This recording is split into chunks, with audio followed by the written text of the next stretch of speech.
കരങ്ങൾ ഉയർത്തി ശബ്ദം ഉയർത്തി കർത്താവിനൊരു മഹത്വം കൊടുത്തേ. ദൈവം അനുഗ്രഹിക്കട്ടെ. ഇന്ന് പകൽ ഇങ്ങനെ ഒരു അവസരം ഒരുക്കുന്ന ദൈവത്തിന് ആദ്യം നന്ദി പറയുന്നു. ചില ശാരീരിക പ്രയാസങ്ങളുണ്ട്. കഴിഞ്ഞ ദിവസങ്ങളൊക്കെ നല്ല ബുദ്ധിമുട്ടായിരുന്നു. എന്നാലും പ്രാർത്ഥന ഇത്രത്തോളം ദൈവനെ നിർത്താൻ ഇടയായിത്തീർന്നു. ഞാൻ വളരെ ചുരുങ്ങിയ അവസരമാണ് ദൈവജനം സംസാരിക്കാൻ ആഗ്രഹിക്കുന്നത്. നമ്മുടെ സഹോദരിമാരെല്ലാവരും തുടർന്നുള്ള നാളുകളിൽ WC മീറ്റിങ്ങിന് വചനം സംസാരിക്കാൻ പ്രാർത്ഥിക്കണം. ഇപ്പോഴേ ഒരുങ്ങണം. ഇപ്പം അടുത്ത മാസം ഇനി പ്രസംഗിക്കേണ്ടത് നൈസാനി, ലീഡ് ചെയ്യേണ്ടത് ജോസിമോളും ആയിരിക്കും. നിങ്ങൾ ഒരു മാസമുണ്ട്, പ്രാർത്ഥിക്കുക, ഒരുങ്ങുക. ദൈവം സംസാരിക്കുന്ന വചനം സ്തോത്രം പറഞ്ഞ് പ്രാർത്ഥിക്കുക. ദൈവം അതിൽ കൂടെ നിങ്ങളോട് ഇടപെടും. ആ വചനം സംസാരിക്കുക. ഓക്കെ, ദൈവം എല്ലാവരെയും സഹായിക്കട്ടെ. തുടർന്നുള്ള സമയം കർത്താവിന്റെ വചനത്തിൽ നിന്ന് ചിന്തിപ്പാനായി ഞാൻ ആഗ്രഹിക്കുന്നു. അതിനായി നമുക്കൊരു വാക്യം വായിക്കാം. സദൃശവാക്യം 31-ാം അധ്യായം അതിന്റെ 30-ാമത്തെ വാക്യം ഒരാൾ ശബ്ദം ഉയർത്തി വായിച്ച് സഹായിക്കാമോ? സദൃശവാക്യം 31-ാം അധ്യായം അതിന്റെ 30-ാമത്തെ വാക്യം. ലാവണ്യം വ്യാജവും സൗന്ദര്യം വ്യർത്ഥവുമാകുന്നു, യഹോവഭക്തിയുള്ള സ്ത്രീയോ പ്രശംസിക്കപ്പെടും. ആമേൻ. Praise the Lord. കർത്താവേ, നൽകിയ വചനത്തിനായി സ്തോത്രം. ഏതാത്മാവിനാൽ എഴുതപ്പെട്ടോ അതേ ആത്മാവിൽ സംസാരിക്കാൻ ദൈവം ബലപ്പെടുത്തണം. ദൈവത്തിന്റെ സാന്നിധ്യവും ശക്തിയും അടിക്കണം കൂടാരത്തിലോട്ട് പകരണം. കേട്ട് എഴുന്നേറ്റ് പോകുവാനല്ല, ഏതാത്മാവിനാൽ എഴുതപ്പെട്ടോ ആ ആത്മാവിൽ തന്നെ ഞങ്ങളുടെ ഹൃദയത്തിൽ പരിവർത്തിച്ച് അതിന് പ്രകാരം ഓരോ ദിവസവും ജീവിപ്പാൻ ദൈവം ഞങ്ങൾക്ക് കൃപ തരണം. ഞങ്ങളുടെ സാന്നിധ്യത്തിലോട്ട് പൊതിയും യേശു ക്രിസ്തുവിന്റെ നാമത്തിൽ തന്നെ. നാം വായിക്കപ്പെട്ട വാക്യം സദൃശവാക്യം 31-ാം അധ്യായം അതിന് 30-ാമത്തെ വാക്യമാണ് നാം വായിച്ചത്. ലാവണ്യം വ്യാജവും സൗന്ദര്യം വ്യർത്ഥവുമാകുന്നു, യഹോവ ഭക്തിയുള്ള സ്ത്രീയോ പ്രശംസിക്കപ്പെടും. നിങ്ങൾക്ക് ഞാൻ പറഞ്ഞപ്പോൾ തന്നെ മനസ്സിലായി കാണും ഞാൻ എന്താണ് പ്രസംഗിക്കാൻ പോകുന്നത് എന്നുള്ളത്. യഹോവ ഭക്തിയുള്ള സ്ത്രീയോ പ്രശംസിക്കപ്പെടും. യഹോവ ഭക്തിയുള്ള സ്ത്രീ. നാം ദൈവവചനം നോക്കുമ്പോൾ ഉൽപ്പത്തി മുതൽ തുടങ്ങി വെളിപ്പാട് പുസ്തകം വരെ വായിക്കുമ്പോൾ അനേക സ്ത്രീകളെ കുറിച്ച് കാണുന്നുണ്ട്. അപ്പം അതിൽ പ്രശംസയായിട്ട് എടുത്തു പറയുന്ന അല്ലെങ്കിൽ നമ്മൾ എടുത്ത് പ്രാർത്ഥിക്കുന്ന ദൈവദാസന്മാർ പ്രസംഗിക്കുമ്പോൾ അധികം ഉപയോഗിക്കുന്ന കുറച്ച് സഹോദരിമാരുടെ കാര്യവും അവരുടെ പ്രത്യേകതയും ഞാൻ പറഞ്ഞ് വേഗത്തിൽ പ്രാർത്ഥിച്ചിരിക്കാൻ ആഗ്രഹിക്കുന്നു. ഇന്ന് ലോകത്തില് സ്ത്രീകൾക്കാണ് കൂടുതൽ മുൻഗണന കൊടുത്തിരിക്കുന്നത്, അല്ലേ? സഹോദരിമാരുടെ സൗന്ദര്യത്തെയും വിദ്യാഭ്യാസത്തെയും ഒക്കെ എന്ത് ചെയ്തു പ്രശംസിച്ച് കയറ്റി ഇപ്പം സഹോദരന്മാർക്ക് പോലും എന്താ ഒരു മുൻഗണന ഇല്ലാതെ റേഷൻ കാർഡിൽ വരെയും സഹോദരിമാരുടെ പേര് മുൻഗണന വന്നിരിക്കുന്ന ഒരു കാലഘട്ടത്തിലാണ് നാം ഓരോരുത്തരും എത്തിയിരിക്കുന്നത്. പക്ഷേ ലോകമാണ് അത് നോക്കുന്നത്, ദൈവം നോക്കുന്നത് അതല്ല കേട്ടോ. റേഷൻ കാർഡിൽ മുൻഗണനയിലുണ്ടോ, വീട്ടിൽ മുൻപന്തിയിലാണോ എന്നൊന്നും അല്ല നോക്കുന്നത്. എന്താണ് നാം വായിച്ച വാക്യം? യഹോവ ഭക്തിയുള്ള സ്ത്രീയോ എന്ത് ചെയ്യും? പ്രശംസിക്കപ്പെടും. അപ്പൊ പ്രശംസ വേണമെന്നുണ്ടെങ്കിൽ യഹോവ ഭക്തി വേണം. യഹോവ ഭക്തി എങ്ങനെയാ കിട്ടുന്നത്? യഹോവ ഭക്തി എങ്ങനെയാ കിട്ടുന്നത്? നാം തന്നെ വ്യക്തി വെക്കുന്ന കുറച്ച് നമ്മൾ ഈ സഹോദരിമാർക്ക് ഒരു പ്രത്യേകത ഉണ്ട്. എല്ലാത്തിനും ഞാൻ എൻ്റെ വീട്ടില് ഞാൻ അച്ഛനോട് പറഞ്ഞു, ഞാൻ ആന്റിയോട് പറഞ്ഞു, ഞാൻ എൻ്റെ പിള്ളേരോട് പറഞ്ഞു, ഞാനാണ് ചെയ്തത് എന്ന് ഒരു പേര് നമ്മൾ തന്നെ. ഞാൻ എന്നെ കൂടെ നിർത്തിയാ പറയുന്നത് കേട്ടോ. എല്ലാ ആന്റി ഞങ്ങളെ പറഞ്ഞു എന്ന് പറയരുത്, ഞാൻ എന്നെ കൂടെ നിർത്തിയാ പറയുന്നത്. അപ്പൊ എൻ്റെ കൈ കൂടെ പോകണം എന്നൊരാഗ്രഹം നമുക്ക് എല്ലാവർക്കും ഉണ്ട്. പിന്നെ ഒരു കാര്യമാണ്, ഒരു ഭവനത്തിന്റെ വിളക്ക് എന്ന് പറയുന്നത് സ്ത്രീയാണ്. സഹോദരന്മാർ എത്ര പുറകോട്ട് നിന്നാലും സഹോദരിമാരാകുന്ന നമ്മൾ ചില കാര്യങ്ങളിൽ മുൻകൈ എടുത്തില്ല എങ്കിൽ എന്ത് ചെയ്യും? മൊത്തത്തിൽ അവതാളത്തിലാവും. അപ്പം നമുക്ക് പ്രശംസ കിട്ടണമെന്നുണ്ടെങ്കിൽ യഹോവ ഭക്തിയോടെ സഹോദരിമാരായിരിക്കുന്ന നമ്മൾ എന്ത് ചെയ്യണം? വീട്ടിൽ മാതൃകയുള്ളവരായിരിക്കണം. അപ്പം ദൈവവചനത്തിന്റെ അടിസ്ഥാനത്തിൽ ഞാൻ ചില കാര്യങ്ങൾ മാത്രം പറഞ്ഞുകൊണ്ട് വേഗത്തിൽ ഇരിക്കാൻ ആഗ്രഹിക്കുന്നു. ആദ്യമായിട്ട് നമുക്ക് ദൈവവചനത്തിൽ പ്രശംസ നേടിയ ഒരു സഹോദരിയെ കുറിച്ച് നമുക്കൊന്ന് വായിക്കാം. ലൂക്കോസ് എഴുതിയ സുവിശേഷം 1-ാം അധ്യായം അതിന്റെ 38-ാമത്തെ വാക്യം ഒരാൾ ശബ്ദം ഉയർത്തുന്നത് വായിക്കുമോ? അതിന് മറിയ, ഇതാ ഞാൻ കർത്താവിന്റെ ദാസി, നിന്റെ വാക്കുപോലെ എനിക്ക് ഭവിക്കട്ടെ എന്ന് പറഞ്ഞു. ദൂതൻ അവളെ വിട്ടുപോയി. ഇവിടെ നമ്മൾ മറിയയെ കുറിച്ചാണ് വായിച്ചത്. ലൂക്കോസ് 1:38.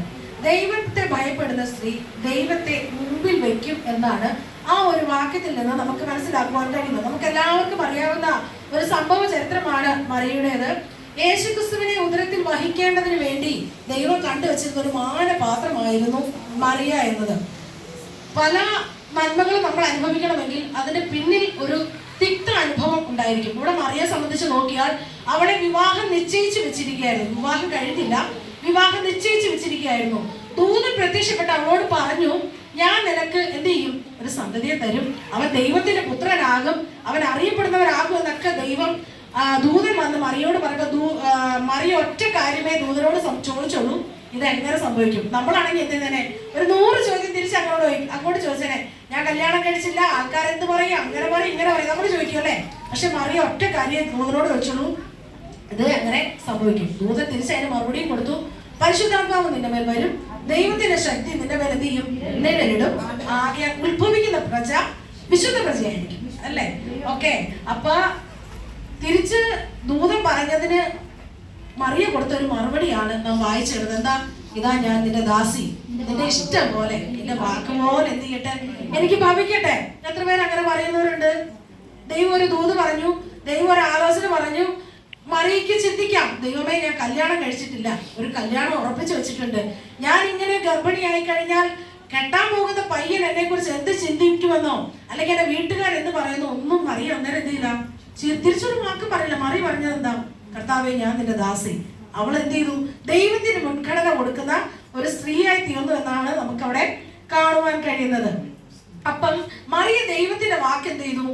അനുസരിച്ചു. അവൾ ദൈവത്തില് വിശ്വസിച്ചു. ദൈവഹിതം എന്താണെന്ന് വെച്ചാൽ അതിനുവേണ്ടി അവൾ തന്നെ എന്ത് ചെയ്യാൻ ഇടയായിത്തീർന്നു? കീഴടങ്ങാൻ ഇടയായിത്തീർന്നു. ഇന്ന് നമ്മള് കീഴടങ്ങുക എന്ന് പറഞ്ഞാൽ എന്തോ വലിയ സംഭവമാണ് എന്നുള്ള രീതിയാണ്. കീഴടങ്ങുകയും കീഴ്പ്പെടുത്തുകയും ചെയ്യുന്നത് രണ്ടാണ്. നമ്മൾ കീഴടങ്ങുക എന്ന് പറയുന്നത് നമ്മൾ സ്വയം താഴ്ത്തി കൊടുക്കുകയാണ്. പക്ഷെ കീഴ്പ്പെടുത്തുക എന്ന് പറഞ്ഞാൽ മറ്റുള്ള ഒരാൾക്ക് ഇഷ്ടമല്ല എങ്കിലും നമ്മൾ ബലമായി കീഴ്പ്പെടുത്തുക, അതൊരിക്കലും ദൈവം എന്ത് ചെയ്യുന്നില്ല, ആഗ്രഹിക്കുന്നില്ല. ദൈവം ആഗ്രഹിക്കുന്നത് അവരൊരു തന്നെ കീഴ്പ്പെടട്ടെ. ഇവിടെയും സംഭവിച്ചത് അതാണ്. ദൂതനറിയാം ഞാൻ ഇന്ന ആളോട്, മറിയയോട് പറഞ്ഞാൽ മാത്രമേ മറിയ എന്ത് ചെയ്യുള്ളൂ? കീഴ്പ്പെടുള്ളൂ. വേറൊരു സ്ത്രീയോട് ചെന്ന് പറഞ്ഞാൽ അവൾ എന്ത് ചെയ്യും? എന്നെ കീഴ്പ്പെടുത്തുന്നു എന്നുള്ള രീതിയിൽ വരും എന്നുള്ള ആർക്കറിയാം? ദൈവത്തിനറിയാം. അതുകൊണ്ട് ദൈവം നന്നായിട്ടാണ് എന്ത് ചെയ്തതും ചെയ്യുവാനിടയായിത്തീർന്നു. അവിടെ ദൈവത്തിന്റെ പദ്ധതി വിശ്വസിക്കുകയും ദൈവദൂതൻ പറഞ്ഞ വാക്ക് അനുസരിക്കുകയും ചെയ്തത് കൊണ്ട് എന്ത് ചെയ്തു? അവിടെ മറിയയുടെ ജീവിതത്തിൽ അത് അനുഗ്രഹമായി. ഭാവിയിൽ ഒരു നല്ല ദൈവപുത്രന്റെ അമ്മ എന്നുള്ളൊരു പേരും പുസ്തകത്തിൽ മറിയ എന്നൊരു പേര് എപ്പോഴും പ്രശംസിക്കപ്പെടുന്നതിനും കാരണമായി തീരുവാനിടയായിത്തീർന്നു. രണ്ടാമതായി, ദൈവത്തെ ഭയപ്പെടുന്ന സ്ത്രീ പ്രാർത്ഥനയിൽ സ്ഥിരതയുള്ളവരായിരിക്കും. എന്താണ്? പ്രാർത്ഥനയിൽ സ്ഥിരതയുള്ളവളായിരിക്കും. 1 ശമൂവേലിന്റെ പുസ്തകം 1-ാം അധ്യായം അതിന്റെ 27-ാമത്തെ വാക്യമാണ് ഞാൻ എടുത്തിരിക്കുന്നത്. ഒന്ന് ശബ്ദം ഉയർത്തി വായിക്കുമോ? 1 ശമൂവേൽ 1:27. ഈ ബാലനായിട്ട് ഞാൻ പ്രാർത്ഥിച്ചു, ഞാൻ യഹോവയോട് കഴിച്ച അപേക്ഷ യഹോവ എനിക്ക് നൽകിയിരിക്കുന്നു. ഇവിടെ നമുക്ക് ഹന്നയെ കുറിച്ചാണ് കാണുവാൻ കഴിയുന്നത്. ദൈവത്തെ ഭയപ്പെടുന്ന സ്ത്രീ എന്താണ്? പ്രാർത്ഥനയിൽ സ്ഥിരതയുള്ളവരായിരിക്കും. നമ്മൾ പ്രാർത്ഥനയിൽ സ്ഥിരതയുള്ളവരാണോ? ഒന്ന് ചിന്തിച്ചു നോക്കണേ. ഇപ്പൊ ഒന്ന് പ്രാർത്ഥിക്കും, അത് നമുക്ക് ഇഷ്ടമല്ലാന്ന് കാണുമ്പോൾ നാളെ വേറൊന്ന് മാറ്റി പ്രാർത്ഥിക്കും. അങ്ങനെയുള്ളവരാകരുത് കേട്ടോ. നമുക്ക് എന്ത് ആഗ്രഹമുണ്ടോ അത് കിട്ടിയാലും കിട്ടിയില്ലെങ്കിലും അതിന് സ്ഥിരതയോടെ പ്രാർത്ഥിക്കും. ഇവിടെ നമുക്ക് ഹന്നയെ കാണുമ്പോൾ ഹന്നയുടെ ജീവിതത്തിൽ വേദന ഉണ്ടായിരുന്നു. അത് അവളുടെ സ്വന്തം ഭർത്താവിൽ തന്നെയുള്ള ഭർത്താവിന്റെ തന്നെ ആദ്യത്തെ ഭാര്യയാണ് എന്ത് അവളുടെ വേദന എന്ന് പറയുന്നത്. അവള് നമ്മളെ വീട്ടിൽ വഴക്കുണ്ടാക്കാൻ വേണ്ടി അമ്മായിമ്മയോടൊക്കെ വഴക്കുണ്ടാക്കി ചിലപ്പോൾ ഭക്ഷണം കഴിക്കാതിരിക്കും. അതുപോലെ തന്നെ ഇവിടെ ഹന്നായി എന്ത് ചെയ്തിട്ടുണ്ട്? വായിക്കുമ്പോൾ അത് നമുക്ക് കാണാൻ കഴിയും. അവൾ ഭക്ഷണം പോലും കഴിക്കാതെ എന്ത് ചെയ്യും? അവളെ വേദനിപ്പിച്ച വേദന കാരണം മാറിയിരിക്കാറുണ്ട്. പക്ഷേ അവൾ ആലയത്തിൽ പോയി പ്രാർത്ഥിച്ചു. പ്രാർത്ഥിക്കാൻ ആലയത്തിൽ ചെന്നപ്പോൾ അവിടെ ഒരു പുരോഹിതനുണ്ട്. പുരോഹിതൻ പറഞ്ഞു, നീ വീഞ്ഞു കുടിച്ചിട്ട് വന്നിരുന്ന് പ്രാർത്ഥിക്കുന്നോണ്ടാണ് എന്താണ് നിന്റെ ചുണ്ട് മാത്രം ഇങ്ങനെ അരങ്ങുന്നേ. പക്ഷേ അവളുടെ ഉള്ള അവസ്ഥ ഉള്ളതുപോലെ പുരോഹിതനുണ്ട്. ഞാനും വീഞ്ഞോ മദ്യമോ ഒന്നും കുടിച്ചിട്ടൊന്നും വന്നതൊന്നും അല്ല, എന്റെ സങ്കടം ഞാൻ എവിടെ പകർന്നു? ദൈവസന്നിധിയിൽ പറഞ്ഞു. അപ്പം കർത്താവിന്റെ ദാസന് പോലും മനസ്സിലിട്ട് പറഞ്ഞു, നിന്റെ പ്രാർത്ഥനയ്ക്ക് മറുപടി എന്ത് ചെയ്യട്ടെ?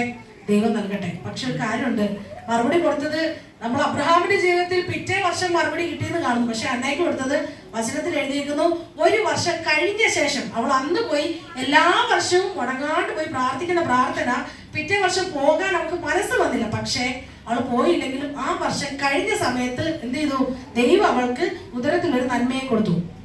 പിറ്റേ വർഷം ആണ്ടില് യാഗം കഴിക്കാൻ പോകേണ്ട സമയമാകുമ്പോൾ ഭർത്താവ് വിളിച്ചു, നമുക്ക് പോകാൻ പറഞ്ഞപ്പോൾ അവള് പറഞ്ഞു, എന്റെ മുലകുടി മാറിയാൽ ഈ കുഞ്ഞിനെ ഞാൻ ദൈവത്തിന് വേണ്ടി മൊത്തമായിട്ട് അങ്ങ് വിട്ടേക്കുന്നതാ. ഇപ്പൊ ഞാൻ വന്നില്ലേലും ഈ കുഞ്ഞിന്റെ മുലകുടി മാറി കുഞ്ഞിനെ കൂടെ ഞാൻ ആലയത്തിൽ വരും, ഇവനെ അവിടെ കൊടുത്തിട്ട് ഞാൻ ഇങ്ങനെ പോരും എന്നുള്ള രീതിയിലാണ് അവിടെ ഹന്ന സംസാരിച്ചത്. അതെന്താണ്? അവളുടെ പ്രാർത്ഥന എന്തായിരുന്നു പ്രാർത്ഥിച്ചത്? കർത്താവെ, എന്റെ നിന്നെ മാറ്റി നീ എനിക്കൊരു തലമുറയെ തന്നാൽ ഞാൻ അതിനെ എന്ത് ചെയ്യും? ഞാൻ നിനക്ക് വേണ്ടി തന്നെ തരും. ഹന്നയ്ക്ക് ആണായിട്ട് വർഷങ്ങൾ കാത്തിരുന്ന ഒരു കിട്ടിയ കുഞ്ഞാണ്. പക്ഷെ നമ്മളൊക്കെ ആണെങ്കിൽ ചെയ്യുമോ? ആദ്യം കിട്ടുന്നതിനെ ദൈവത്തിന് വേണ്ടി കൊടുക്കുക എന്ന് പറയുന്നത് നമ്മളെ സംബന്ധിച്ചിടത്തോളം നമ്മൾ നോക്കുമ്പോൾ ആദ്യം കിട്ടിയ കുഞ്ഞാണ്, വീട്ടിലെ എല്ലാ കാര്യങ്ങളും എല്ലാ ഉത്തരവാദിത്തങ്ങളും ഏറ്റെടുക്കേണ്ടത് അവനാണ് എന്നുള്ളൊരു ചിന്തയാണ് ഇന്ന് മാനുഷികമായ നിലയിൽ നമുക്കുള്ളത്. പക്ഷേ ഹന്ന ഇനി എനിക്ക് കുഞ്ഞിനെ കിട്ടുമോ എന്നും അറിയത്തില്ല, കിട്ടിയോ ഇല്ലയോ എന്തോ ഒന്നും അറിയില്ല, ആണാണോ പെണ്ണാണോ ഒന്നും അറിയില്ല.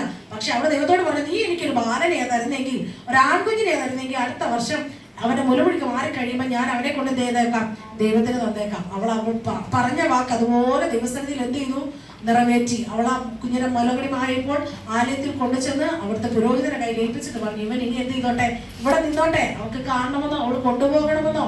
പക്ഷേ അവൾ അന്ന് സമർപ്പിച്ച് പ്രാർത്ഥിച്ച പ്രാർത്ഥന, ആ കുഞ്ഞിനോട് ദൈവം കൂടെ ഇരുന്നത് കാരണം ആ മാതാവ് അവിടെ ഏൽപ്പിച്ച് പോയിട്ട് എന്താ എനിക്ക് വീട്ടിൽ പോകണമെന്നോ എൻ്റെ അമ്മയെ കാണണമെന്നോ എന്നൊന്നും കരഞ്ഞതായിട്ടൊന്നും നമുക്ക് എന്ത് ചെയ്യുന്നില്ല, അവിടെ കാണാൻ കഴിയുന്നില്ല. എന്താണ്, അവന്റെ ബാല്യം മുതൽ അല്ലെങ്കിൽ അവന്റെ ഉദരത്തിൽ ചുമന്നപ്പോൾ മുതൽ അവൻ ദൈവത്തോട് നേർച്ച ആണ് എന്ത്, നീ എനിക്കൊരു കുഞ്ഞിനെ തന്നാൽ ഞാൻ അതിനെ ദൈവത്തിന് വേണ്ടി കൊടുക്കും എന്നുള്ളത്. അപ്പൊ ഇവിടെ ഹന്ന എന്തായി തീർന്നു, പ്രാർത്ഥനയിൽ സ്ഥിരതയുള്ളവളായി തീർന്നു എന്ന് നമുക്കിവിടെ കാണുവാൻ കഴിയുന്നു. മൂന്നാമതായി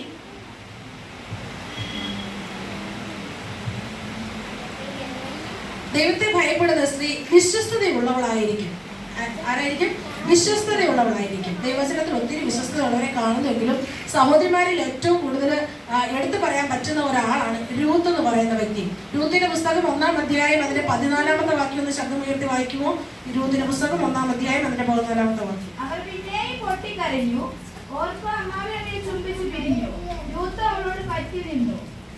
ഇവിടെ നമുക്ക് രൂത്തിനെ കുറിച്ചാണ് കാണാൻ കഴിയുന്നത്. അവളുടെ ദേശത്ത് ക്ഷാമം വന്നപ്പോൾ ഇപ്പുറത്തൊരു ദേശത്തേക്ക് അവർ മാറി താമസിച്ചു. അവിടെ വന്ന് നമ്മൾ രൂത്തിന്റെ പുസ്തകം വായിക്കുമ്പോൾ 4 അധ്യായം കൊണ്ട് എല്ലാം കഴിഞ്ഞു. കല്യാണം കഴിഞ്ഞു, മക്കളെ മരിച്ചു, ഭർത്താവും മരിച്ചു, തിരിച്ചു പോവുകയും ചെയ്തു. പക്ഷെ വർഷങ്ങളുടെ കാഠിന്യമായ അനുഭവത്തിൽ കൂടി പോയതിനു ശേഷമാണ് ഈ ഒരു രൂത്തിന്റെ പുസ്തകം അല്ലെങ്കിൽ യേശുക്രിസ്തുവിന്റെ മാതാവിന്റെ വംശാവലിയിൽ ഈ നവോമിയെ പെടുത്തുന്നതിന് വേണ്ടി ദൈവം ദീർഘമായ ഒരു വർഷത്തെ കഠിനാധ്വാനത്തിന് ശേഷമാണ് അവൾ വന്നതെന്ന് കാണാൻ കഴിയുന്നത്. രൂത്തിന്റെ പുസ്തകത്തിൽ നമുക്ക് കാണുന്നത് രൂത്ത് അമ്മായിമ്മയോട് പറ്റി നിന്നു. അവൾ കല്യാണം കഴിച്ച് ഭർത്താവിന്റെ വീട്ടിൽ വന്നപ്പോൾ ഇന്നത്തെ കാലത്ത് നമ്മുടെ കുഞ്ഞുങ്ങള് ഭർത്താവ് ഏതെങ്കിലും രീതിയിൽ മക്കളെ കിട്ടുന്നില്ല എന്ന് കണ്ടാൽ എന്ത് ചെയ്യും? അപ്പോഴേ പിണങ്ങി പോവും. ഭർത്താവ് നല്ലതൊന്നും പറയുന്നില്ല അതുകൊണ്ട് അപ്പോഴേ പിണങ്ങി പോകും. അതൊക്കെ വെച്ച് നോക്കിയാൽ രൂത്തിൽ എന്ത് ചെയ്യായിരുന്നു, പോകായിരുന്നു. വചനം വായിക്കുമ്പോൾ അതിന്റെ 4-ാം വാക്യത്തിൽ കാണുന്നു, കല്യാണം കഴിഞ്ഞ് 10 വർഷം എന്ത് ചെയ്തു, അവർ ഒരുമിച്ച് ജീവിച്ചു. 10 വർഷത്തിന് ശേഷമാണ് എന്ത് ചെയ്തത്, ഭർത്താവ് മരിച്ചു പോയത്. 2 പേരുടെ ഭർത്താക്കന്മാര് മരിച്ചത്. അപ്പൊ ഓർപ്പിട്ടേച്ച് പോയി. പക്ഷെ രൂത്ത് എന്ത് ചെയ്തു, അവളോട് പറ്റി തന്നു. അവൾ എന്താ എന്നിട്ട് പറഞ്ഞേ, നീ പോകുന്നിടത്ത് ഞാനും പോരും, നീ മരിക്കുന്നിടത്ത് ഞാൻ, നിന്റെ ജനം എന്റെ ജനം, മരണത്താൽ അല്ലാതെ എന്ത് ചെയ്യില്ല കിട്ടും. പക്ഷെ ഇങ്ങനൊരു ബന്ധം, ഇങ്ങനൊരു വിശ്വസ്തത ഏതെങ്കിലും അമ്മായിമ്മ അല്ലെങ്കിൽ ഏതെങ്കിലും മരുമക്കൾക്ക് അമ്മായിമ്മമാരോട് പുലർത്താൻ പറ്റുമോ എന്ന് ചോദിച്ചാൽ എന്താ പറയുന്നത്, ഇന്നത്തെ കാലത്ത് വളരെ ചുരുക്കമായിരിക്കും. പക്ഷെ അവിടെ രൂത്ത് അവൾക്ക് ഇനി തിരിച്ച് വീട്ടിൽ പോയിട്ട് കാര്യമില്ലാന്ന് ആർക്കറിയാം, അറിയാം. പക്ഷെ അതിനെല്ലാം ഉപരി ഈ നവോമിയെ സേവിക്കുന്ന ദൈവമാണ് ജീവനുള്ള ദൈവമെന്നും നവോമിയുടെ ദൈവമാണ് തന്റെ കൂടെ എപ്പോഴും ഉണ്ടാവുള്ളൂ എന്നും പ്രാർത്ഥനയ്ക്ക് മറുപടി ഉണ്ട് എന്നും ഇനിയൊരു തലമുറ ഈ മാതാവിൽ ഉണ്ടായി അതിനെ കല്യാണം കഴിക്കില്ല എന്നൊക്കെ നന്നായിട്ട് അറിയാമെങ്കിലും എന്തോ ആകട്ടെ എന്ന് വെച്ചിട്ട് എന്ത് ചെയ്തു, രൂത്ത് 2 കൽപ്പിച്ച് നവോമിയുടെ കൂടെ പോകാൻ എടുത്തിരുന്നു. അത് അവളുടെ ജീവിതത്തിൽ ഒരിക്കലും എന്തായില്ല, നഷ്ടമായില്ല. അവള് യേശുവിന്റെ വംശാവലിയിൽ എന്ത് ചെയ്തു, ഈ മരുമകൾ കാരണം നവോമിയുടെ പേര് വരെ എത്തപ്പെടുവാൻ ഇടയായി തീർന്നു. വിശ്വസ്തത അവളെ ദൈവത്തിന്റെ അല്ലെങ്കിൽ മഹത്തായ പദ്ധതിയുടെ അവസ്ഥയിലേക്ക് കൊണ്ടെത്തിക്കുവാൻ ഇടയായി തീർന്നു. സാഹചര്യങ്ങൾ ഏതുമാകാം, അവസ്ഥകളൊക്കെ മാറാം. പക്ഷെ നമ്മൾ വ്യവസ്ഥയിൽ നിൽക്കുന്നു എന്ന് മാത്രമാണ് ആര് നോക്കുന്നത്, ദൈവം നോക്കുന്നത്. ഒരു പഴഞ്ചൊല്ലുണ്ട്, മുട്ട് മാറും എന്ത് ചെയ്യരുത്, മട്ടും മാറരുത്. നമ്മുടെ സാഹചര്യങ്ങൾ മാറും, നമ്മുടെ അവസ്ഥകൾ മാറും, നമ്മുടെ സാമ്പത്തിക ഞെരുക്കങ്ങളുടെ കാലാവധികളൊക്കെ മാറും. പക്ഷെ എന്ത് മാറിയാലും ദൈവത്തെ വിട്ട് എന്ത് ചെയ്യരുത്, മാറരുത് എന്നാണ് നമുക്ക് ഇതിൽ നിന്നും മനസ്സിലാക്കാൻ കഴിയുന്നത്. അടുത്തത് 4-മതായി പറയുന്നു, എസ്തേറിന്റെ പുസ്തകം 4-ാം അധ്യായം അതിന്റെ 14-ാമത്തെ വാക്യം. ദൈവത്തെ ഭയപ്പെടുന്ന സ്ത്രീ ധൈര്യമുള്ളവളായിരിക്കും. ദൈവത്തെ ഭയപ്പെടുന്ന സ്ത്രീ ധൈര്യമുള്ളവളായിരിക്കും. എസ്തേറിന്റെ പുസ്തകം 4-ാം അധ്യായം 14-ാമത്തെ വാക്യം. നീ ഈ സമയത്ത് മിണ്ടാതിരുന്നാൽ യഹൂദന്മാർക്ക് മറ്റൊരു സ്ഥലത്ത് ഉദ്ധാരണവും രക്ഷയും ഉണ്ടാകും. എന്നാൽ നീയും നിന്റെ പിതൃഭവനവും നശിച്ചു പോകും. ഇങ്ങനെയുള്ളൊരു കാര്യത്തിനായിട്ടല്ലോ നീ രാജസ്ഥാനത്ത് വന്നിരിക്കുന്നെന്ന് ആർക്കറിയാം. നമുക്ക് എല്ലാവർക്കും സുപരിചിതമായ ഒരു വാക്യമാണത്. എസ്തേർ തന്റെ രാജസന്നിധിയിലേക്ക് ചെല്ലാൻ അനുവാദമില്ല. രാജാവ് അനുവാദം കൊടുത്താൽ മാത്രമേ എന്ത് ചെയ്യാൻ പറ്റുള്ളൂ, അങ്ങോട്ട് കടന്നു ചെല്ലാൻ പറ്റുള്ളൂ. പക്ഷെ എസ്തേർ ആണെങ്കിൽ പ്രാർത്ഥിച്ചുകൊണ്ട് ഉപവാസം എടുത്തുകൊണ്ട് എന്ത് ചെയ്തു ചെന്നു. അവളുടെ നേരെ കൊഞ്ചേക്കോൽ നീട്ടുവാനും ഇടയായിരുന്നു. അത് അവളുടെ ജീവിതത്തിൽ എന്തായി തീർന്നു? വലുത്. പക്ഷെ എല്ലാവർക്കും ഒന്നും എന്ത് ചെയ്യാൻ പറ്റില്ല. പലർക്കും പല ആവശ്യങ്ങളും ഉണ്ടായിട്ടും രാജാവ് കൊഞ്ചേക്കോൽ നീക്കിയില്ലെങ്കിൽ മരണപ്പെടേണ്ട വരുമല്ലോ എന്ന് വെച്ച് എന്ത് ചെയ്യുന്നില്ല. പലരും ആവശ്യങ്ങൾ പോലും ആഗ്രഹങ്ങൾ ഉണ്ടായിട്ട് എന്ത് ചെയ്തു? മടിച്ചു മാറി. പക്ഷെ എസ്തർ അങ്ങനല്ല. ഇത് ധൈര്യത്തോടെ എന്ത് ചെയ്തു? മുൻപോട്ട് ചെയ്തു. അവളുടെ ആവശ്യം എന്താണെന്നറിയാമോ? അവള് കാരണം അവളെ ആശ്രയിച്ച് നിൽക്കുന്ന ഒരു ജനത പുറകിലുണ്ട്. അവരെന്ത് ചെയ്തത്? നഷ്ടപ്പെട്ടു പോകരുത്, കൊല്ലപ്പെട്ടു പോകരുത് എന്നുള്ളൊരു ചിന്ത കൊണ്ട് മാത്രം അവൾക്ക് എന്ത് വന്നാലും വേണ്ടില്ല, അവളുടെ ജനതയ്ക്കൊന്നും പറ്റരുതെന്ന് വെച്ച് അവള് ധൈര്യത്തോടെ എന്ത് ചെയ്തു? മുൻപോട്ട് ഇറങ്ങി ചെല്ലുവാൻ ഇടയായിത്തീർന്നു. ഹാലേലൂയ. ദൈവം നമ്മെ ഹാലേലൂയ ഒരു ഉദ്ദേശത്തിനായിട്ടാണ് വിളിച്ച് വേർതിരിക്കപ്പെട്ടിരിക്കുന്നത്. ആ ദൈവത്തിന്റെ ഉദ്ദേശം പദ്ധതിയും എന്താണെന്ന് നാം തിരിച്ചറിഞ്ഞെങ്കിൽ മാത്രമേ ഓരോ ദിവസവും നമുക്ക് മുന്നോട്ട് കടന്നു പോകാൻ കഴിയുകയുള്ളൂ. കുടുംബത്തിനും ദൈവസഭയ്ക്കും വേണ്ടി ഏതെല്ലാം കാര്യങ്ങളിൽ ഏതെല്ലാം നിലകളിൽ നമുക്ക് ഒരുമിച്ച് മുൻപേറാൻ കഴിയുമോ അതാണ് നമ്മുടെ ഒക്കെ ജീവിതത്തിലെ ശ്രേഷ്ഠത എന്ന് പറയുന്നത്. ദൈവം അന്വേഷിക്കുന്നത് മറിയെ പോലെ അനുസരണമുള്ള സഹോദരിമാരെയാണ്, ഹന്നയെ പോലെ പ്രാർത്ഥിക്കുന്ന സഹോദരിയാണ്, രൂത്തിനെ പോലെ വിശ്വസ്തതയുള്ള സഹോദരിയാണ്, എസ്തേറിനെ പോലെ ധൈര്യമുള്ള സഹോദരിമാരെയാണ് ദൈവം അന്വേഷിക്കുന്നത്. ഇങ്ങനെയുള്ള സ്ത്രീകളിലൂടെയാണ് ദൈവസഭയെ പണിയുന്നത്, നമ്മുടെ കുടുംബങ്ങളെ പണിയുന്നത്, നമ്മുടെ തലമുറകളെ പണിയുന്നത് ഇങ്ങനെയുള്ള സ്ത്രീകളിൽ കൂടെയാണ്. ഇവിടെ ഇരിക്കുന്ന ഓരോ മാതാപിതാക്കളും ഹല്ലേലൂയ ഈ നമ്മൾ കേട്ട ദൈവവചനത്തിലെ സഹോദരിമാരെ പോലെ വിശ്വസ്തതയുള്ളവരായി, അനുസരണമുള്ളവരായി, പ്രാർത്ഥിക്കുന്നവരായി, ധൈര്യത്തോടെ മുൻപോട്ട് ചെന്ന കാര്യങ്ങൾ അവതരിപ്പിക്കുന്നവരായി തീരുവാൻ ദൈവം നമ്മെ സഹായിക്കട്ടെ. ഒരു നിമിഷം നമുക്ക് കണ്ണടകൾ അടച്ച് പ്രാർത്ഥിക്കാം. കർത്താവേ, കേൾക്കപ്പെട്ട വചനത്തിനായി ദൈവത്തോട് സ്തോത്രം ചെയ്യുന്നു. കർത്താവേ, ദൈവത്തോട് ചോദിച്ചു മാത്രം ദൈവം ഞങ്ങളോട് എന്ത് പറയുന്നോ അതനുസരിച്ച് മുൻപോട്ട് പോകുവാൻ ദൈവം ഞങ്ങളെ സഹായിക്കണമേ. കർത്താവേ, അപ്പാ, ഞങ്ങൾ ദൈവത്തോട് അടുത്താണോ ഇരിക്കുന്നത് എന്ന് ഞങ്ങളെ തന്നെ ഒന്ന് ശോധന ചെയ്യുവാൻ, അല്ലെങ്കിൽ എന്റെ പ്രാർത്ഥനാ ജീവിതം ദൈവത്തോട് ചേർന്ന് തന്നെയാണോ എന്ന് കർത്താവെ ശോധന ചെയ്യുവാൻ എന്റെ ദൈവം അവിടുന്ന് സഹായിക്കണമേ. കർത്താവെ, മറിയെ പോലെയും ഹന്നയെ പോലെയും എസ്തേറിനെ പോലെയും രൂത്തിനെ പോലെയും ഒരു ഉത്തമ സ്ത്രീയുടേതാകുന്ന എല്ലാ കർത്തവ്യങ്ങളും ഞങ്ങളുടെ ഭവനങ്ങളിലും ഞങ്ങളുടെ സഭയത്തും സഭയിലും ഞങ്ങളുടെ രാജ്യത്തിനും വേണ്ടി നിലനിൽപ്പാൻ ദൈവം ഞങ്ങളെ ഓരോരുത്തരെയും അവിടുന്ന് സഹായിക്കണമേ. കർത്താവെ, ഈ വചനങ്ങളാൽ ദൈവം ഓരോരുത്തരെയും സഹായിക്കും. ദൈവം പ്രാർത്ഥനയോട് കേട്ടതുകൊണ്ട് നന്ദി. യേശു ക്രിസ്തുവിൻ നാമത്തിൽ തന്നെ ഈ വചനങ്ങളാൽ ദൈവം അനുഗ്രഹിക്കട്ടെ.